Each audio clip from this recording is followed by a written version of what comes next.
there are two fundamental attitudes toward life and its sorrows. Those with the first attitude blame the world. Those with the second ask what they could do differently. It's much easier and much more gratifying to your basest desires to blame someone else for your misery.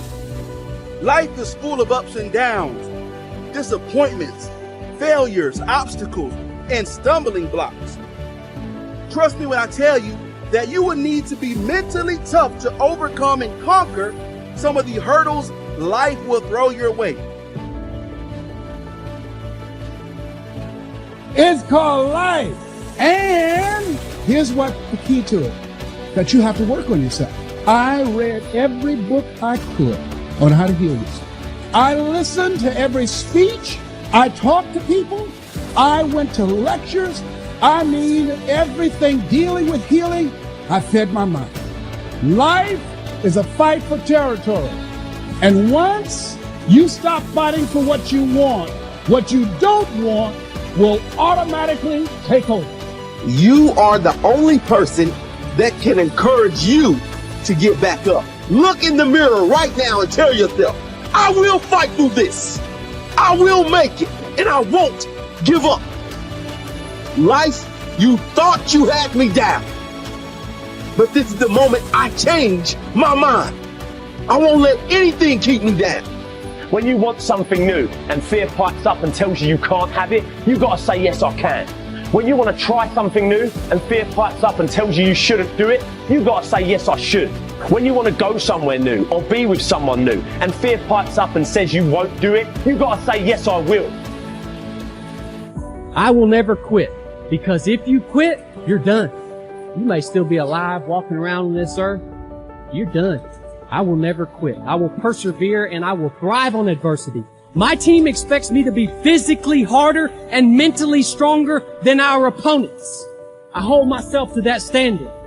I will be physically harder and mentally stronger than anything that comes against me, my family, my business, my brothers, my sisters, my team. I will be the one that is physically harder and mentally stronger, and I will work to maintain that position. You won't beat me. If knocked down, I will get back up every single time. Every day, it's a selling job on you. It's possible. I can do this. I can make this happen. No matter how bad it is or how bad it gets, I'm going to make it. It's possible.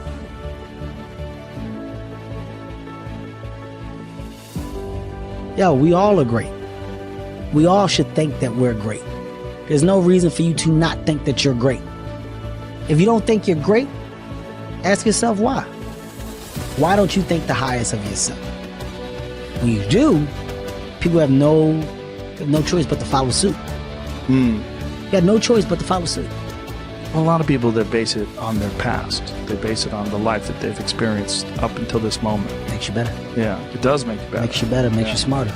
Yeah. A life need with to no hear a guy rocks. like you say it. Yeah, man. That's what's interesting about it. That's what's interesting about life. You can hear a guy like you say that, and then it changes your perspective, and then you'll go out and take action that you might not have taken before. I got a 585 on my SAT, confessions. They give you 400 for putting your name on the paper. It's a true story. I guessed ABACADA. I did abacadabra all the way down. True story. Swear to God.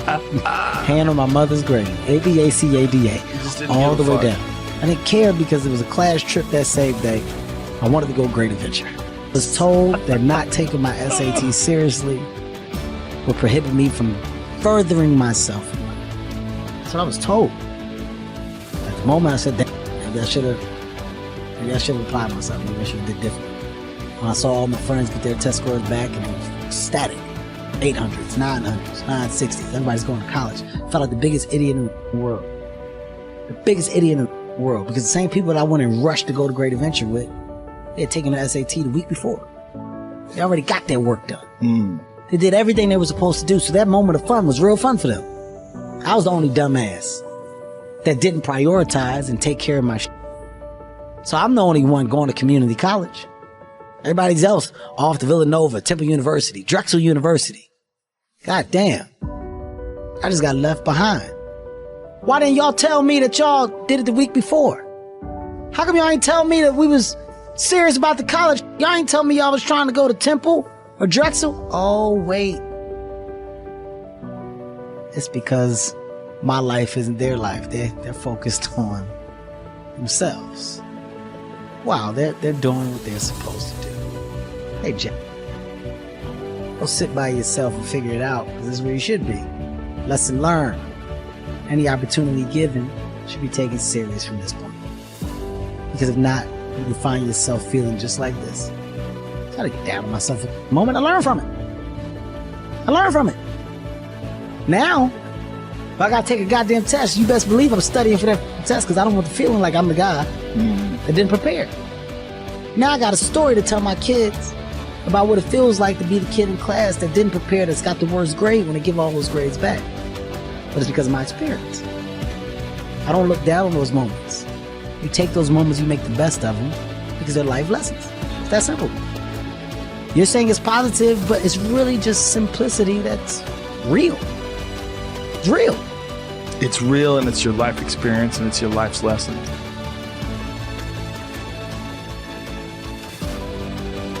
It's unbelievable how little genuine encouragement many people need, and how they had none. No one ever said to them and meant it. It's not okay for you to be a weak loser. It's not okay. And the reason it's not okay is because you could be way more than that. And it's a crime, an ethical crime, for you to allow all that necessary potential to go to waste. It hurts you, it hurts your family, it hurts the world. Really, really, it does. And people think, oh, okay, I get it. And they do get it, because they know. If you want to know something about yourself, sit on your bed one night and say to yourself, you got to mean this. Like, you got to be desperate. This is no game, this. It's like, my life is not everything I want it to be, and perhaps it's not everything that I need it to be. And by need, I mean my life is so unbearable that the suffering that's attendant upon that has made me nihilistic, cynical, bitter, resentful, homicidal, genocidal, unable to have a good relationship, prone to punish people for their virtues because of my jealousy, driving the proclivity to see evil everywhere except within my own heart. Like, these are problems, man.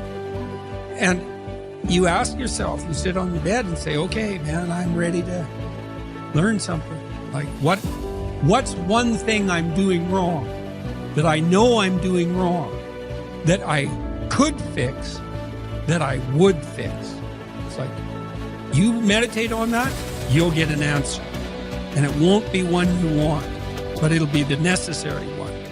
You know, and it's often something that will point you to small things. So Carl Jung said, people in the modern world don't see God because they don't look low enough. And so imagine you're in your messy bedroom, you know, and you're sitting on the edge of the bed trying to have an honest dialogue with yourself. And the little voice says, you know, it's pretty disgusting here. And you think, well, I'm way above such trivial niceties as organizing my room. Well, that's pride. That's arrogance. If you're above organizing what's actually yours, how in the world are you ever going to organize anything else? And so you get on your knees and you think, well, it's time to, you know, take a brush to the toilet. And maybe that's where you start. And so, and that works. Like, that works. You start making those micro improvements, like real micro improvements, real on the ground, actual micro improvements, the things you know that are wrong, you'll improve unbelievably rapidly. What's really interesting is self-value, real self-worth, comes from doing hard things. We keep talking about self-love. We keep talking about loving yourself, believing in yourself. That happens naturally when you go through something difficult. Everyone who's listening right now, I guarantee you, has been through something difficult. Maybe they lost a friend. Maybe they've been through cancer. Maybe they lost their job and had to rebuild. Maybe they completely